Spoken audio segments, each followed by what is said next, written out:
ओम नमः सिद्धेभ्यः।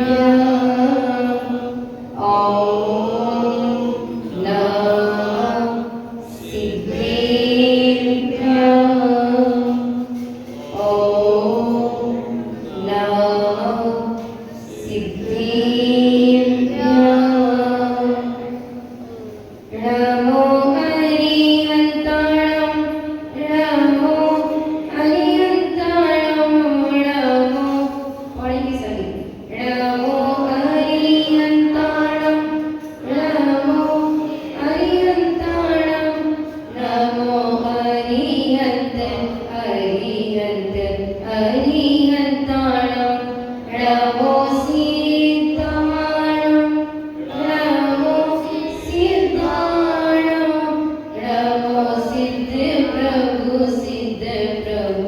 सिद्धाणं नमो आयर्याणं नमो आयर्याणं नमो आयर्याणं नमो उवज्जायाणं नमो उवज्जायाणं नमो उवज्जायाणं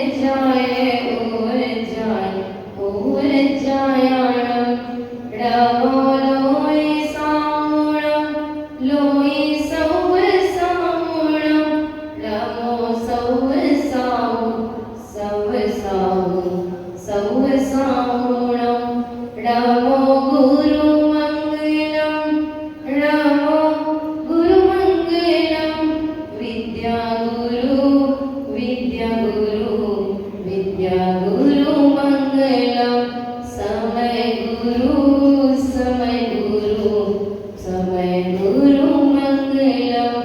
गुरु आज्ञामङ्गलं। जय ओम विनायक श्री पंच अजितनाथ भगवान की 2400 तीर्थंकर भगवान की 10 लक्षण धर्म महापर्व की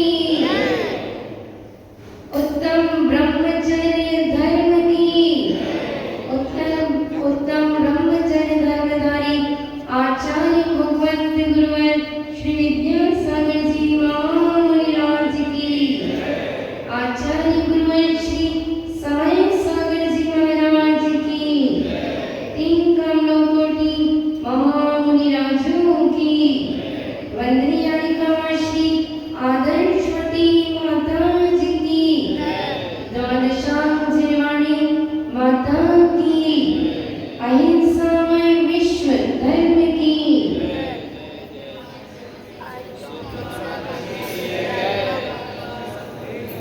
माता जी की जय। आचरण हैवान को इंसान बना देता है। आचरण हैवान को इंसान बना देता है।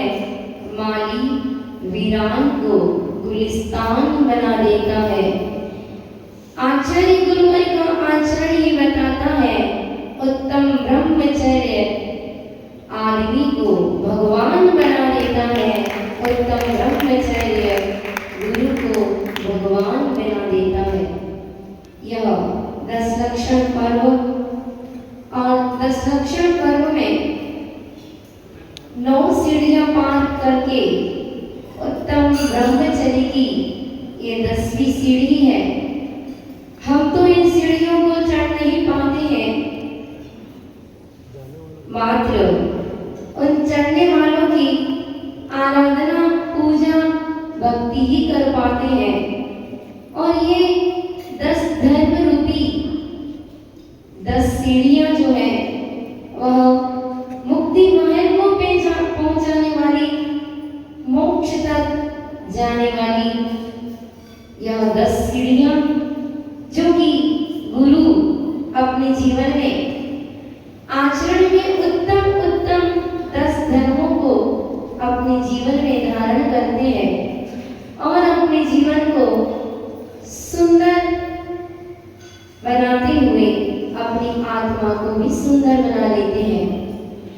ऐसे वे गुरु ही होते हैं जो उत्तम ब्रह्मचर्य व्रत को धर्म को धारण करने वाले होते हैं।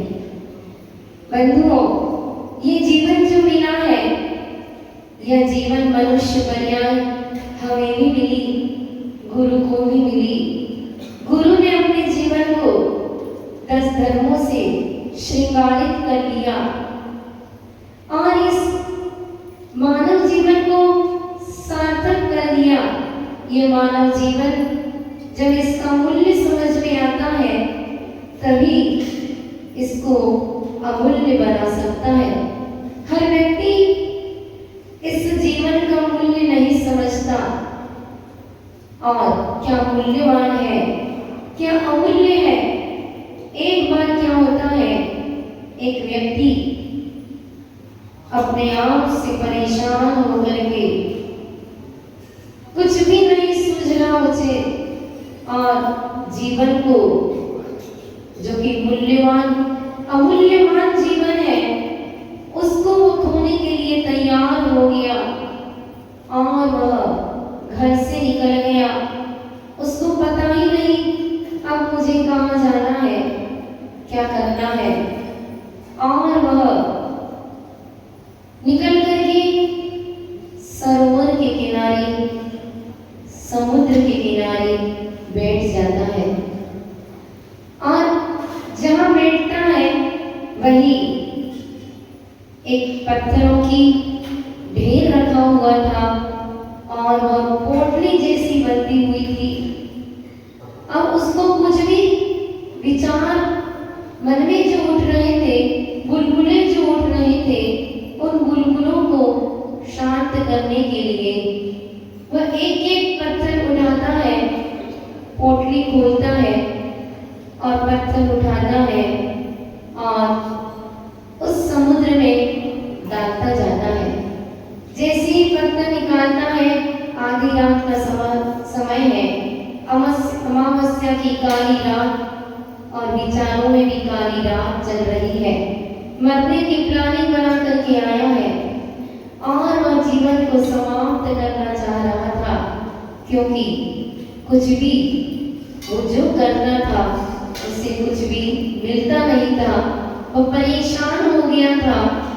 तब वह जब पोटली के ऊपर थोड़ी देर बैठ जाता है और उठता है तो उसके मन में विचार आता है कि चलो इस पोटली को खोल करके देखा जाए। पोटली खोलता है, उसमें पत्थर दिखते हैं, टटोलता है, अंधेरी रात है और वो उठा करके एक एक पत्थर डालता जाता है और वह समुद्र शांत है और उसमें जैसे ही डालता है तो एक आवाज आती है और वो आवाज आप जानते हैं, पत्थर जब पानी में जाता है तो कैसी आवाज आती है और वो उसी में आनंद मनाने लगा। इतने में क्या होता है, सूर्य की किरणें, सुबह का प्रभात काल होता है और वह पहली सूर्य की किरण जैसे ही वो अंतिम पत्थर था और उठा करके फेंकने ही वाला था, इतने में उसकी नजर पड़ गई, अरे ये तो पत्थर नहीं, ये तो रत्न है, रत्न। मैंने ये क्या कर दिया, पूरे रत्न को मैंने समुद्र में फेंक दिया। ओहो, अभी भी मेरे पास समय है, ये एक रत्न मुझे प्राप्त हो गया है। इस रत्न के माध्यम से मैं कई रत्नों को प्राप्त कर सकता हूँ। और वह वापिस मुड़ जाता है, वह एक रत्न क्या प्राप्त हो गया, उसकी जिंदगी में पुनः एक प्रभात आ गया और वह चल देता है, जाकर के अपनी आजीविका का साधन उस रत्न के माध्यम से बहुत कुछ कर लेता है और उसकी स्थिति सुधर जाती है। व्रत नियम संयम को धारण कर लेता है और एक दिन मुनि बनकर के अपना कल्याण कर लेता है। बंधुओं, उस व्यक्ति ने तो अपने जीवन में अपना कल्याण कर लिया। आचार्य भगवंत कहते हैं, नरितन रतन अमोल किसे पानी में मत डालो, तीरथ कर लो पुण्य कमा लो, प्रभु के गुण गालो। यह नर्तन रतन अमोल, ये हमारी मनुष्य पर्याय रूपी रत्न बड़ा अनमोल है। इस अनमोल रत्न का हमें उपयोग करना आना चाहिए। ये मनुष्य पर्याय पाने के बाद हम उत्तम ब्रह्मचर्य व्रत को धारण नहीं कर सकते। यह ब्रह्मचर्य शब्द क्या कहता है? कल आपने सुना था आकिंचन्य, यानी न मेरा कुछ था, न है, न कुछ साथ में जाने वाला है, अकेला था, अकेला हूँ और अकेला ही जाऊंगा। यह शिक्षा, और उसके बाद वह श्रवण, 10 धर्मों को प्रत्येक पल अपनी जिंदगी में जीते हैं। गुरु ने अपने जीवन में 10 धर्मों का जीवन जिया। और यह ब्रह्मचर्य शब्द कहता है, ब्रह्म यानी आत्मा और चर्य यानी चरना। इसमें ब्रह्म यानी आत्मा में ही रमना, इसका नाम है ब्रह्मचर्य।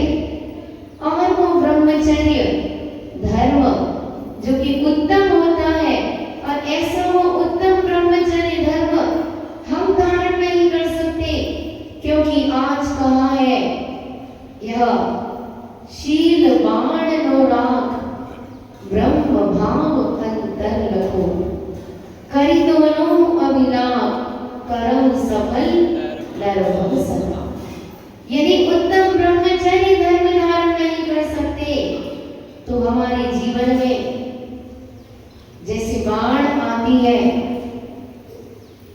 तो वह शील की बाण, उसकी रक्षा के लिए क्या करना होगा? नदी में जब पानी अधिक हो जाता है, बाढ़ प्रारंभ हो जाती है, तब चारों तरफ वह उसको रोकने के लिए मेड़ तैयार की जाती है। ऐसे ही जीवन में 9 मेड़ तैयार करना है। वह श्रावक भी अपने जीवन में कहा गया है, दानम पूजा सिल वासो साव्याणम चहुविहो धम्मो। श्रावक का धर्म 4 प्रकार का होता है। दान देना, पूजा करना, अपने शील की रक्षा करना और उपवास करना। इतने श्रावक और श्राविकाएं बैठी हुई हैं। दान हर कोई कर देता है, पूजा भी आप समय समय पर कर लेते हैं, लेकिन शील यानी अपनी आत्मा के स्वभाव में रमने वाली बात हम नहीं कर पाते हैं। यह तो निश्चय से ब्रह्मचर्य धर्म हो गया, लेकिन व्यवहार में आप भी अपने जीवन में शील का पालन कर सकते हैं। और वैज्ञानिक भी कहते हैं कि कम से कम 15 दिन में एक उपवास अवश्य करना चाहिए। एक उपवास यदि 15 दिन में, 1 महीने में यदि करते हैं तो श्रावक और श्राविका भी अपने जीवन में ब्रह्मचर्य शील की भी रक्षा कर लेता है। और शील की रक्षा करता है वह भगवान की पूजा और दान रूपी श्रावक धर्म का पालन करते हुए परंपरा से एक दिन मुक्ति को भी प्राप्त कर लेता है। ऐसा ये श्रावक धर्म आप अपने जीवन में जब तक विवाह नहीं होता है तब तक ब्रह्मचर्य व्रत का पालन करना और विवाह होने के बाद स्वदान संतोष व्रत को धारण करना। स्वदान यानी अपनी दारा, अपनी धर्म पत्नी के अलावा शेष सभी को किस दृष्टि से देखना। तो आज आप पढ़ेंगे, इसमें कहा गया है उत्तम ब्रह्मचर्य बन लाओ, माता बहन सुता पहचानो। यदि विवाह हो गया है तो अपनी धर्म पत्नी के अलावा बाकी शेष जितनी भी वह नारियां हैं उनको अपने से बड़े हो तो माँ के समान आप उसको आदर दें, विनय करें माँ के समान। और बहन अपने से छोटी हो तो बहन की दृष्टि से देखें, बराबरी की हो तो भी बहन की दृष्टि से देखें, और छोटी हो तो सुता यानी बेटी की दृष्टि से देखें। अपनी पुत्री के समान उसे समझें। यह श्रावण धर्म में अपने ब्रह्मचर्य व्रत का पालन किस तरीके से कर सकते हैं। जब तक विवाह नहीं होता है, अपने बेटे और बेटियों को आप जब पढ़ाई करने के लिए बाहर भेजते हो तो बेटे और बेटियों को गुरु चरणों में पहले अवश्य ले जाना चाहिए, और गुरु चरणों में ले जाकर के उनको इतना नियम अवश्य दिलाना चाहिए कि जब तक विवाह नहीं होगा तब तक मेरा ब्रह्मचर्य व्रत रहेगा। मैं बिना माता पिता की आज्ञा से किसी के प्रति अपना कोई भी भाव नहीं रखूंगी या रखूंगा। पुराने जमाने में प्राचीन भारत जो हमारा था, जैसा कि कल बताया था, 72,000 गुरुकुल थे। इस भारत देश में 72,000 गुरुकुल थे, और पुराने समय में जैन धर्म में बेटे और बेटियों को गुरुकुल में पढ़ाया जाता था। एक बालक और बालिका अपने अपने शहर गांव में गुरुकुल में पढ़ाई करते थे। बालक ने पढ़ाई की और उधर दूसरे शहर में एक बालिका ने पढ़ाई की। दोनों गुरुकुल से अध्ययन करके अपने जीवन में गुरु दक्षिणा के रूप में अध्ययन पूरा होने के बाद ब्रह्मचर्य व्रत लेकर के आ जाते हैं। इधर बेटा भी ब्रह्मचर्य व्रत लेता है, अपने घर आ जाता है, और उधर वो बेटी जो दूसरे शहर में थी वो भी ब्रह्मचर्य व्रत लेती है। बेटे ने लिया शुक्ल पक्ष के 15 दिन का व्रत, और बेटी ने लिया 15 दिन का कृष्ण पक्ष का ब्रह्मचर्य व्रत। अभी शादी नहीं हुई। इधर क्या होता है, जिस गांव में, जिस शहर में वो बेटा रहता था, वहां पर एक सेठ जो कि धर्मात्मा था, उस सेठ के भीतर जैन धर्म के संस्कार थे। पानी छान करके पीता था, जीवानी करता था, रोज जीवानी कुएं में डाल करके आता था, रात्रि भोजन नहीं करता था, और दीप दर्शन रोज करता था। ऐसा वो सेठ रोज जीवानी अपने हाथ से ले जाकर के डाल करके आता था। एक दिन क्या हुआ, वह सेठ भूल गया, लोटे में जीवानी रखी रह गई, और वह काम से बाहर निकल गया, और जीवानी का उपयोग बहू को पता नहीं था कि इसमें जीवानी का जल रखा है, और बहू ने वह जल बर्तन धोने में उपयोग कर लिया। सेठ जब आता है उसे याद आ गई, अरे आज मैं जीवानी करना भूल गया। और वह जीवानी ढूंढता है, लोटे को ढूंढता है, लोटा मिलता है बर्तनों में साफ सुथरा। वह पूछता है सबसे घर में, क्यों ये लोटा कहाँ चला गया, इसमें पानी था वो किसने फेंक दिया? तब बहू कहती है, मैंने इस पानी का उपयोग बर्तन मांजने में कर लिया। ओहो, वह सेठ अपने आप में पश्चाताप से भर जाता है कि आज मुझसे अनर्थ हो गया, और मंदिर जाता है। मंदिर में दिगंबर मुनिराज विराजमान थे। वह मुनिराज के पास जाकर के नमोस्तु करता है और कहता है, हे गुरुदेव, आज मुझसे बहुत बड़ी गलती हो गई। क्या हो गया? आज मैंने जीवानी का जल व अनचना जीवानी का पूरा पानी, लोटा भर पानी मैं आज भूल गया, और वह पानी मेरी बहू ने बर्तन मांजने में यूज कर लिया, प्रयोग कर लिया। आप मुझे प्रायश्चित दे दीजिए।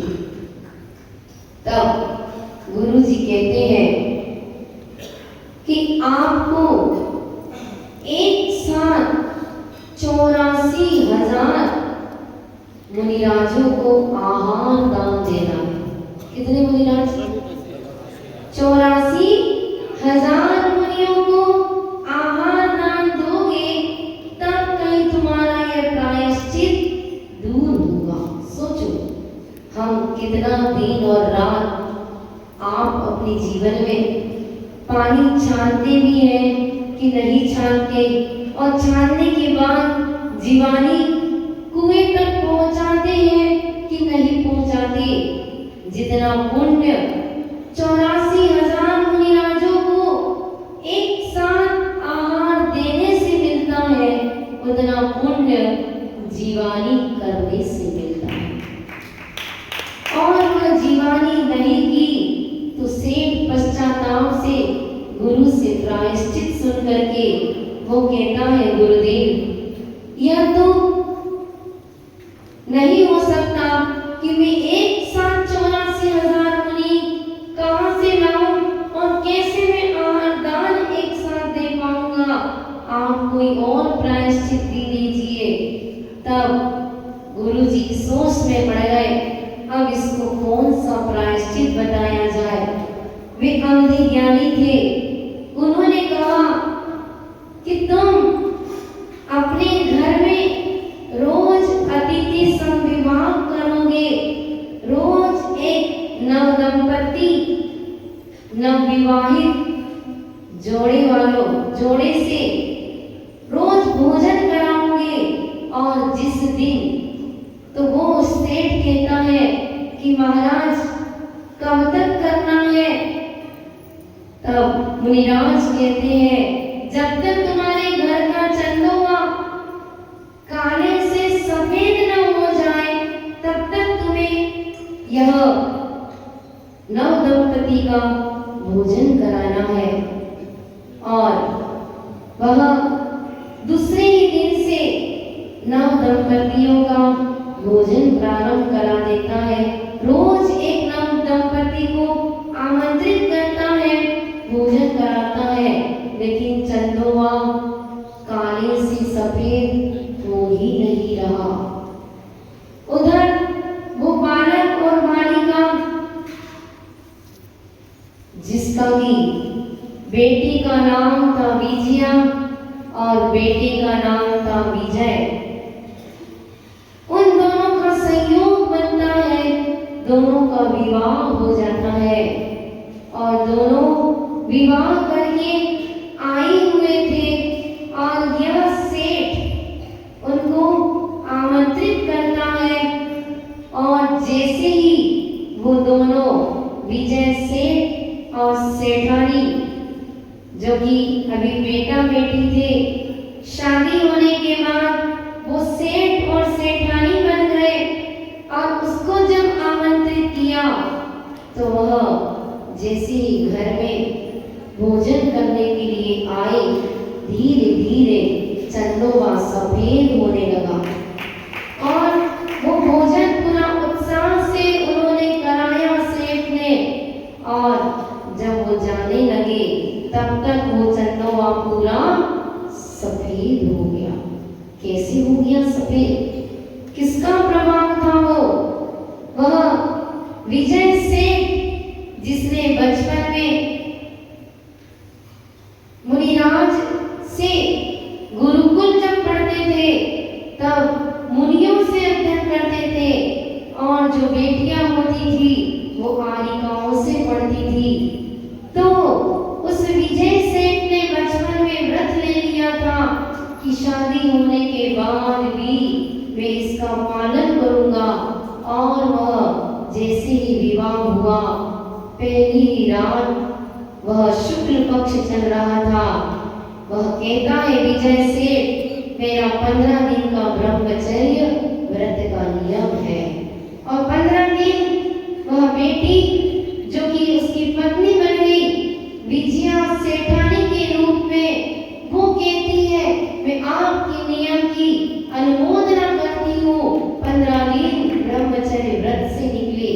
जैसे ही कृष्ण पक्ष आया, वह विजया सेठानी कहती है मेरा कृष्ण पक्ष में 15 दिन का ब्रह्मचर्य व्रत का नियम है।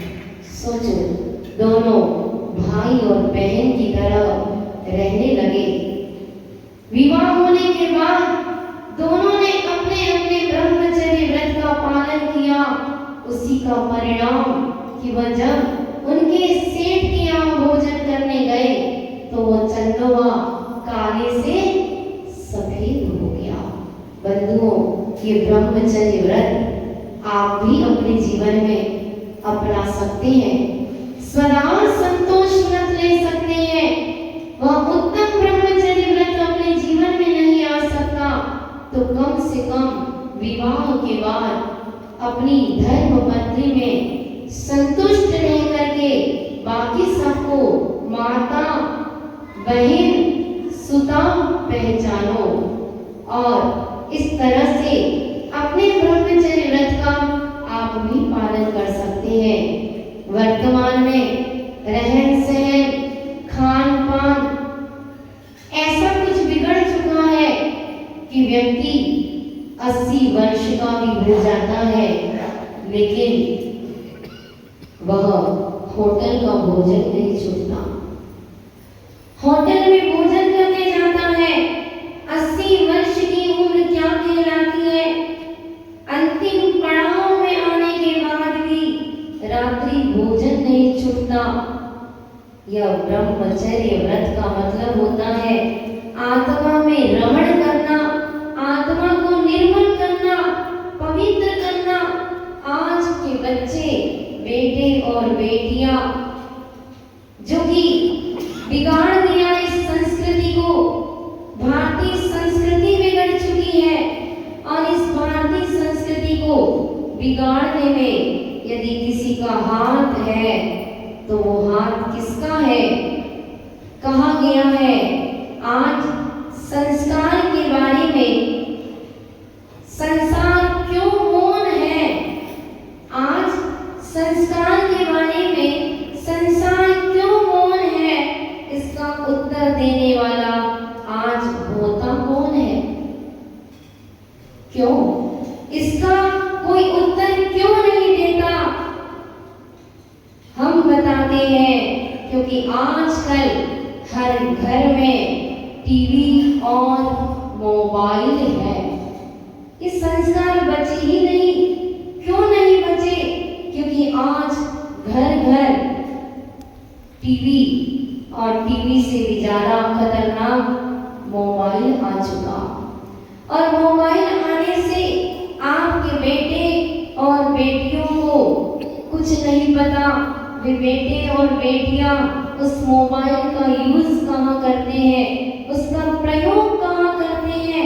इसीलिए गुरु के पास पहले ले जाना चाहिए बेटे और बेटियों को बड़ी बड़ी पढ़ाई करने के पहले, कि जब तक हम शादी नहीं कराएंगे तब तक, जब तक पढ़ाई करोगे तब तक ब्रह्मचर्य व्रत से रहना।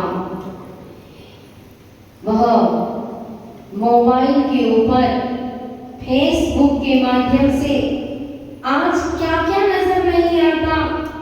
वह फेसबुक में सबसे पहले चैटिंग होती है, बातचीत प्रारंभ हो जाती है, फिर डेटिंग यानी तारीखों पर मिलना प्रारंभ हो जाता है, फिर सेटिंग हो जाती है बिना माता पिता को पूछे। अंदर ही अंदर सेटिंग कर लेते हैं।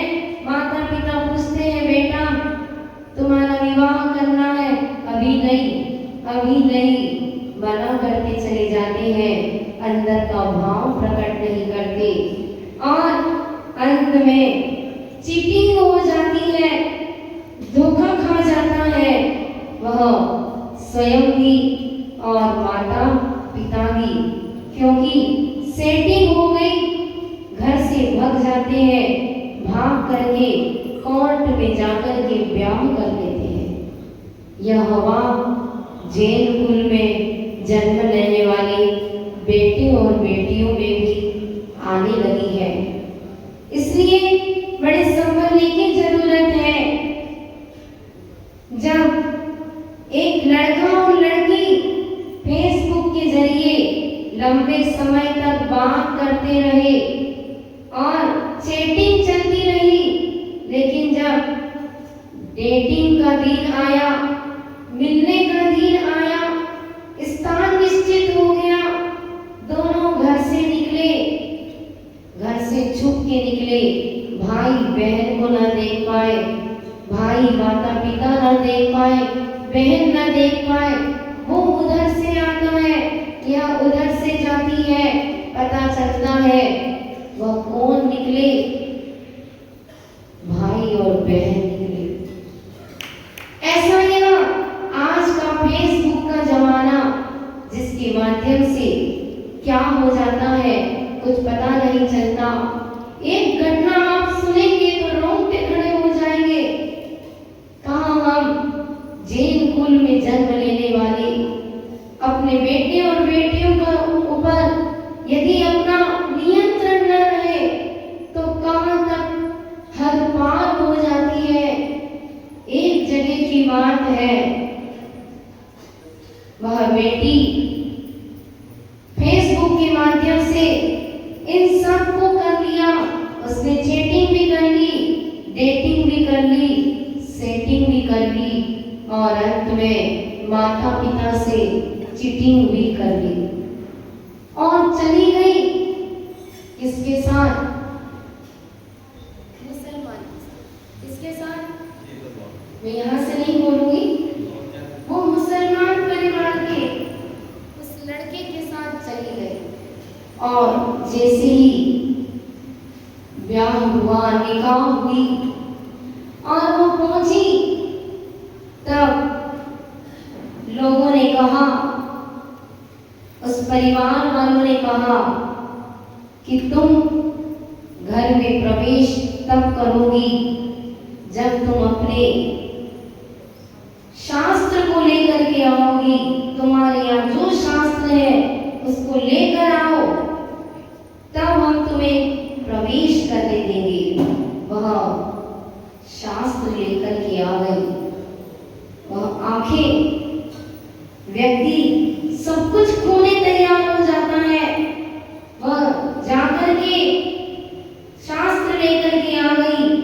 उन लोगों ने कहा, इस शास्त्र को दरवाजे के वहां डेरे पर रखवाया और डेरे पर रखवा करके उससे कहा कि तुम इसके ऊपर पैर रखो, तब हम तुम्हें भीतर आने देंगे। और वह लड़की इतनी पागल हो चुकी थी, इतनी अंधी हो चुकी थी, वह कर्म का उदय कहाँ ले जाता है व्यक्ति को, और उसने पैर रख दिया और अंदर आने लगी। तब वो कहते हैं, तुम अपने परिवार की नहीं हुई, तुम अपने धर्म की नहीं हुई, तो तुम हमारे परिवार का क्या अच्छा करोगी, हम तुम्हें स्वीकार नहीं करते हैं। अब सोचो, वह इधर से भी गई कहीं की नहीं रही। ऐसी ये स्थितियां आज बन रही है। उत्तम ब्रह्मचर्य धर्म की बात है। वह उत्तम ब्रह्मचर्य का यह बात करते समय ऐसा लगता है कि आज प्रवचनों में उत्तम ब्रह्मचर्य की बात तो करना है, लेकिन वो गुरु और वह प्रभु जिस मार्ग पर चले वह मार्ग आज दूषित हो रहा है। जैन कुल दूषित हो रहा है और ऐसे जैन कुल में जन्म लेने वाले हर बेटे और बेटियों को जब तक विवाह नहीं होता है, पढ़ाई करते हैं, तब तक ब्रह्मचर्य व्रत का पालन करना चाहिए। और जहाँ माता पिता कहते हैं वहीं पर अपनी स्वीकृति दे देना चाहिए, तभी यह जैन कुल सुरक्षित बच सकता है। ये अहिंसा धर्म सुरक्षित रह सकता है। मैं ज्यादा कुछ न कहकर के समय के अनुसार इतना ही कहूंगी कि हमें अपने खान पान, रहन सहन, आचरण में सुधार करना होगा। आज बेटे और बेटियां बाहर चले जाते हैं पढ़ाई करने के लिए, वही मन लग जाता है, जॉब करने लगते हैं और क्या खाते हैं, होटलों में जाकर के किन भावों से बना हुआ भोजन है वो भोजन करते हैं, परिणाम बिगड़ जाते हैं। और तो और यह फास्ट फूड खा लेते हैं, विकृति और बढ़ जाती है। जैसा खावे अन्न वैसा होवे मन, जैसा पीवे पानी वैसी होवे वाणी। और वह सदाचार से दुराचार की ओर चले जाते हैं। इसीलिए आचार्य भगवंत कहते हैं कि हमें अपने बेटे और बेटियों पर निगरानी रखना चाहिए और निगरानी रखते हुए इनके ऊपर हमें क्या करना चाहिए। यह बच्चे जब 4 या 5 वर्ष तक होते हैं तब तक इनका लालन पालन पोषण अच्छे से करना चाहिए। जब 5 से 15 वर्ष के हो जाते हैं तो अपनी आंखों से उनको डराते रहना चाहिए। हाथों से मारो या ना मारो, लेकिन बातों से और आंखों से उन पर कंट्रोल होना चाहिए कि वो कोई बुरी आदतों में न जा पाए। और 16 वर्ष से लेकर जब तक विवाह नहीं होता है तब तक मित्रवत व्यवहार करना चाहिए। एक मित्र की तरह व्यवहार करना चाहिए ताकि वह बेटा और बेटी आपसे खुल करके अपने मन की हर बात बता सके। और उनको मित्रवत कहना चाहिए कि बेटा या बेटी, तुमको यदि कुछ ऐसा लगे, कहीं पर तुम्हें ऐसा लगे तो तुम मुझे पहले बता देना, तुम मुझे थोड़ा सा सतर्क कर देना। और वह मित्र की तरह जब आप उसे प्रेम से अपने मन की कुछ बातें बताएंगे तो वह भी अपने मन की बात आपसे बताते चले जाएंगे। तो वह बेटा और बेटी गलत रास्ते पर नहीं जा पाएंगे। तो ऐसा करने के लिए हमें क्या करना होगा। संतान को जन्म तो सब दे देते हैं, लेकिन जो मात्र संतान को जन्म देते हैं, संस्कार नहीं देते हैं, वो सबसे जघन्य की श्रेणी में आते हैं। लेकिन जो अपनी संतान को जन्म के साथ साथ संपत्ति तो दे देते हैं, लेकिन संस्कार नहीं देते हैं, वो माता पिता मध्यम श्रेणी के कहलाते हैं। लेकिन जो अपने बेटे और बेटियों को जन्म के साथ साथ संस्कार भी देते हैं, संपत्ति भी देते हैं और आदर्श मार्ग पर चलने के लिए बीच बीच में उनको कुछ अच्छी अच्छी बातें बताते रहते हैं, गुरु के चरणों में ले जाते हैं और प्रभु और गुरु से जोड़ करके रखते हैं। ऐसे वो माता पिता उत्तम श्रेणी में आते हैं। तो हमें भी देखना है, आप सब अपने माता पिता बन करके अपने बेटे और बेटियों के ऊपर किस तरह का व किस श्रेणी में आपको आना है, उत्तम श्रेणी में आप आना चाहते हैं, उत्तम श्रेणी के श्रावक और श्राविका बनना चाहते हैं, तो अपने बच्चों को जन्म देने के बाद संस्कार भी दें, आदर्श पुरुषों के, महापुरुषों के कहानियां भी सुनाएं और गुरु के चरणों में भी ले जाएं, क्योंकि यह जन्म तो सब कोई ले लेता है, दे देता है, आज तो जन्म भी देने के लिए तैयार नहीं है। क्या स्थिति हो गई है आज जैन कुल की स्थिति ये हो गई है, जैन धर्म की मानने वालों की संख्या घट रही है। क्यों घट रही है? क्योंकि व्यक्ति ऐशो आराम की जिंदगी जीना चाहता है, वह बेटे और बेटियों को भी नहीं चाहता है। एक वो जमाना था, संयुक्त परिवार रहता था, जिसमें से 5 भाई 4 बहनें भी होती थी, तो पल जाते थे, संस्कार भी लेते थे। धीरे धीरे हम 2 हमारे 2 होने लगे और धीरे धीरे जमाना आ गया, बस एक ही संतान, दूसरी संतान ही नहीं चाहते। आचार्य कहते हैं कम से कम 4 संतान तो होना चाहिए, क्योंकि बिना विवाह धर्म का प्रवाह, बिना विवाह धर्म का प्रवाह कैसे होगा? वह विवाह यदि किया है, जैन पद्धति से विवाह होना चाहिए और जैन पद्धति से विवाह करने के बाद धर्म का प्रवाह बढ़ता रहे।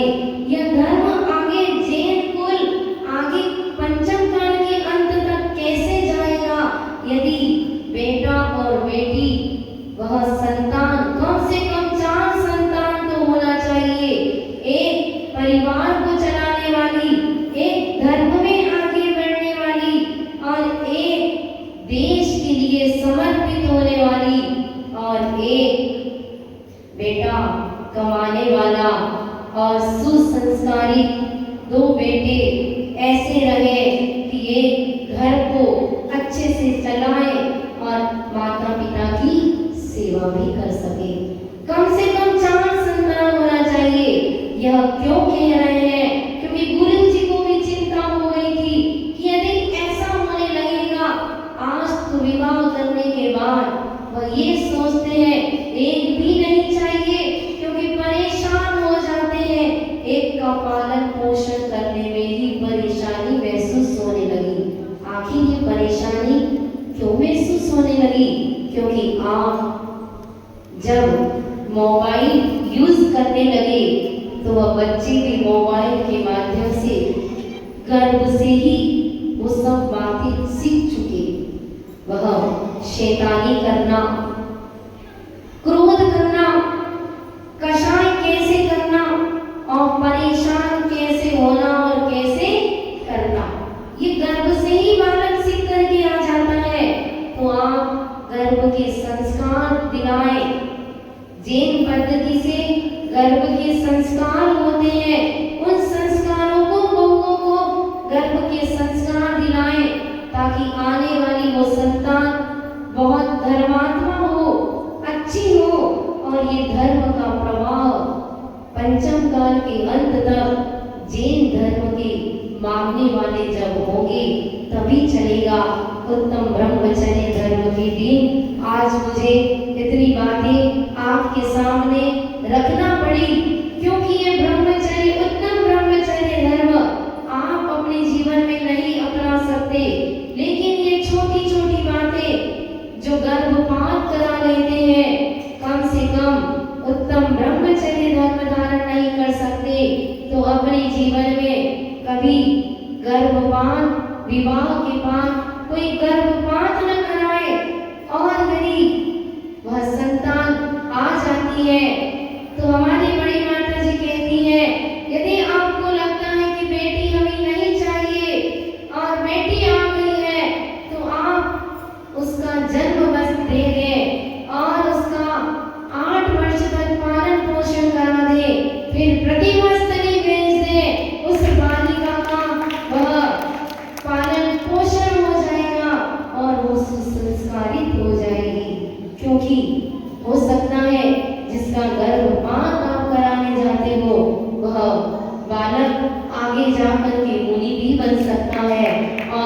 वह बेटी आरिका भी बन सकती है। ऐसे संस्कार को लिए हुए वह आ सकता है बालक और बालिका, सब अपने अपने पुण्य से सबका सब कुछ हो जाता है।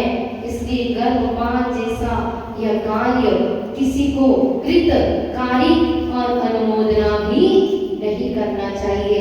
यहाँ बैठे हुए सब लोगों के में हाथ ऊपर उठना चाहिए। कोई भी गर्भपात न कराए, न करने वालों की अनुमोदना करेंगे। हाथ उठाएंगे। कौन कौन नियम लेना चाहता है कि हम अपने घर में कोई भी सदस्य होगा उसका गर्भपात नहीं होने देंगे, और किसी का होता होगा तो हम समय पर सही सलाह दे करके उसको बचाएंगे, उस बेटे और बेटी को बचाने का काम करेंगे। ये एक अहिंसा धर्म, 10 धर्मों में हम कुछ न कुछ 10 दिन में शिक्षा लेकर के जाएं। पहला नियम गर्भपात नहीं कराना है। दूसरा नियम स्वदार संतोष व्रत को धारण करेंगे।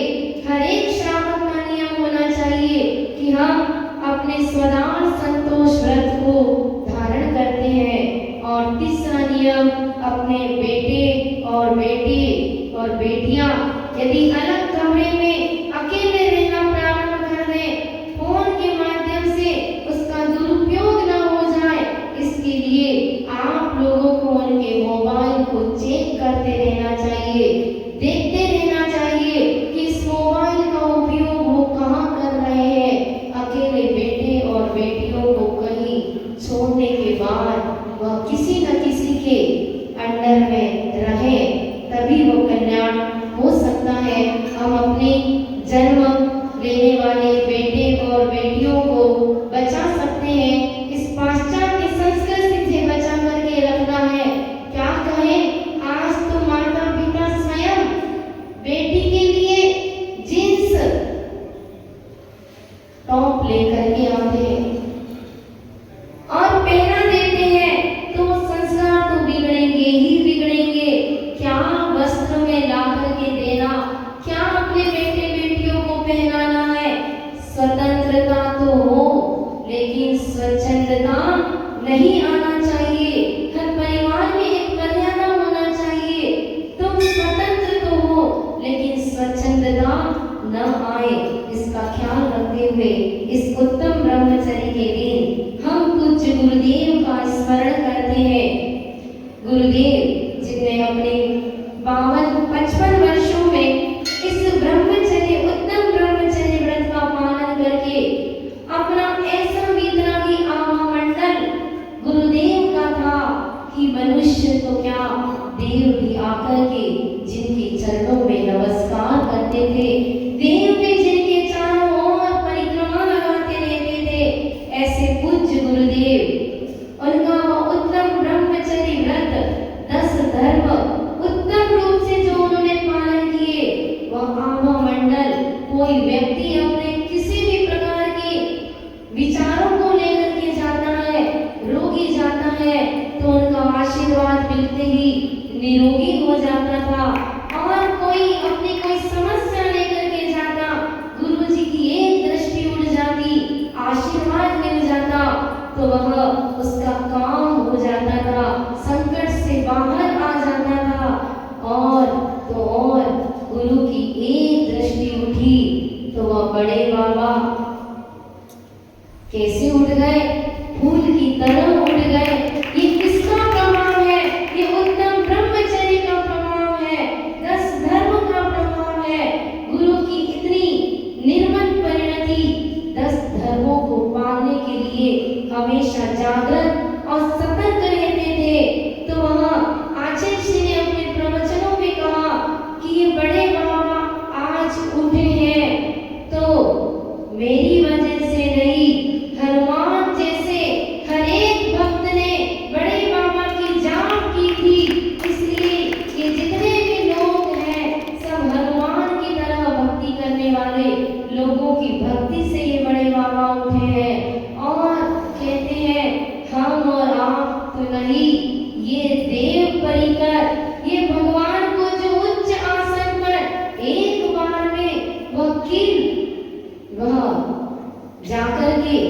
वहां बैठ गए, न वो इधर हिलाना पड़ा न इधर हिलाना पड़ा। वो असंख्यात देव उस समय बड़े बाबा जब जा रहे थे तो वह सभी देव लोग भी उस पे लगे हुए थे, जो एक बार में पूरा जाम बिठाना था।